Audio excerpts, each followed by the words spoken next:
আজকে আমরা দেখাবো যে জিও F220B মডেলের যে চার্জিং সেকশন রয়েছে সেটা কিভাবে কাজ করে এবং কোথায় কিভাবে লাইনটি গেছে। আজকে আমাদের সাথে আছে কাটোয়া থেকে আমাদেরই এক ছাত্র, আজকে সেই দেখাবে ভিজুয়ালের মাধ্যমে যে কিভাবে ডায়াগ্রামটি সেকশনটি কাজ করে। তা আমরা মাইক্রোস্কোপে আমরা রেখে দিয়েছি এবং ফুটেজটাকে আমরা এখানে তুলে ধরেছি এবং এই ফুটেজের মাধ্যমেই তুলে ধরবে না কীভাবে এটি হয়েছে একটু বুঝিয়ে দাও। চার্জিং সকেট থেকে কিভাবে লাইনটি আসছে সেটা বলো। চার্জিং সকেটের প্লাস পয়েন্ট হচ্ছে এদিকটা, ডান দিকে একটা হচ্ছে প্লাস পয়েন্ট আর বাঁ দিকে হচ্ছে একটা মাইনাস পয়েন্ট। বেশ, প্লাস পয়েন্ট থেকে আসছে সরাসরি এই ডায়োডের মাইনাস পয়েন্টে এসে যুক্ত হচ্ছে। আচ্ছা, তাহলে এই ডায়োডটি জেনার ডায়োড না সাধারণ ডায়োড? এটা হচ্ছে সাধারণ ডায়োড। না, সাধারণ কেন হবে? কারণ আমরা জানি বিপরীত বায়াসে যে ডায়োডটি থাকে সেটাই হবে জেনার ডায়োড। কারণ সাধারণ ডায়োড যদি বিপরীত বায়াসে থাকে তাহলে পুড়ে যাবে, কিন্তু জেনার ডায়োড জেনার বৈকল্য থাকার দরুন কিন্তু এটি পুড়বে না। বুঝতে পেরেছো? কারণ জেনার ডায়োড বিপরীত বায়াসেও কাজ করে, মানে রিভার্স বায়াসেও কাজ করে। আপনার প্লাস থেকে মাইনাসে কারেন্ট ফ্লো করবে এবং মাইনাস থেকে প্লাসের দিকেও কিন্তু কারেন্ট ফ্লো করবে। তার জন্য কিন্তু এটি জেনার বৈকল্য দরুন হওয়ার এটি জেনার ডায়োড। নেক্সট, এবার জেনার ডায়োড ওখান থেকে আসছে সরাসরি একটা ক্যাপাসিটর এসে না, আগে ফার্স্টে জেনার ডায়োড থেকে বেরিয়ে এসে কয়েলের এক প্রান্তে এসে অপর প্রান্ত থেকে আউটপুট হয়ে এসছে ওভিপি আইসিতে। আমি ওভিপি আইসিটা একটু দেখাই,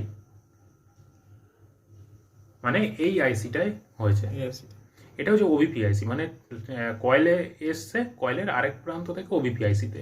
ওভিপি আইসি হচ্ছে একটি ওভার ভোল্টেজ প্রোটেকশন আইসি, যেখানে একটি ফিউজ সিস্টেম ইন্টারনালি ভাবে ইন্টিগ্রেটেড করা হয়েছে এর মধ্যে, এবং আউটপুট হয়ে ওভিপি আইসি থেকে আউটপুট হয়ে গেছে একটি ক্যাপাসিটরে, যেটি প্যারালাল কানেকশনে যুক্ত রয়েছে এবং সেই ক্যাপাসিটরের একটি দিক পজিটিভ এবং একটি দিক নেগেটিভ, অর্থাৎ পজিটিভ লাইনে ঢুকে আবার পজিটিভ থেকেই ব্যাক করেছে এখানে একটি ক্যাপাসিটরের।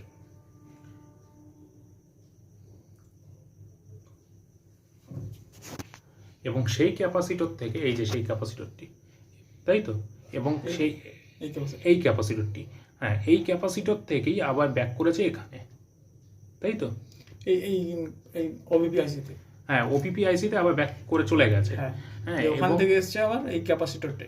হ্যাঁ, ওখান থেকেই এসছে আবার ক্যাপাসিটরে। হ্যাঁ, ব্যাটারি কানেক্টরের পাশে যে ক্যাপাসিটর আছে, এবং সেই ক্যাপাসিটর এসছে এই ডায়োডটি, ডায়োডের মাইনাস পয়েন্টে। ডায়োডের মাইনাস পয়েন্টে। তাহলে এটি সাধারণ ডায়োড না জেনার ডায়োড? এটি সাধারণ ডায়োড না জেনার ডায়োড? মাইনাস পয়েন্টে এসছে, তো এটা জেনার ডায়োড।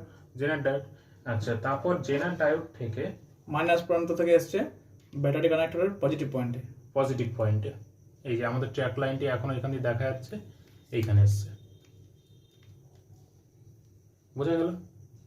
আচ্ছা, এই যে ডায়োডগুলো যে লাগানো রয়েছে, এখানে যে এই যে রেজিস্টারগুলো লাগানো রয়েছে, একবার দেখিয়ে দিই। এই যে দুটো রেজিস্টার, এই দুটো রেজিস্টার কিন্তু আমাদের এই ব্যাটারি কানেক্টরের বিএসআই সঙ্গে কানেকশন করা রয়েছে, অর্থাৎ যে মিডিল পজিশন রয়েছে, এই যে মিডিল পজিশনটা দেখিয়ে দাও, মিডিল পজিশন, এই যে মিডিল পজিশনটা রয়েছে, এই মিডিল পজিশনের সঙ্গে কানেকশন রয়েছে।